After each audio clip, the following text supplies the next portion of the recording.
Hi everyone, my name is Natasha Lay and I'm in my fourth semester of RMU's MBA program. I got my bachelor's degree from Duquesne University in 2016, where I majored in accounting and minored in finance. I currently work at the David L. Lawrence Convention Center as an accounting manager.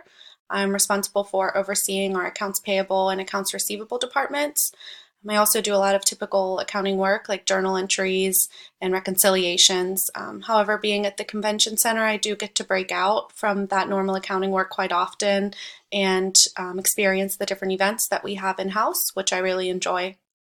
I haven't participated in any projects before, so I really don't have any project management skills, but I'm eager to learn and gain those skills in this class. I'm looking forward to learning how to develop a solid plan and schedule for projects, as well as experiencing any issues or constraints so that I can better address those issues and constraints in the future. On a more personal note, I was born and raised in Pittsburgh, and I do really love the city, which I think is another reason why I like working at the convention center so much, because I get to kind of show off and brag about the city a little bit. But I live in Lawrenceville with my fiance, and we are big foodies, so we like to check out a lot of the cool restaurants in the area. But I'm looking forward to viewing everyone else's videos and learning with you all. Thank you.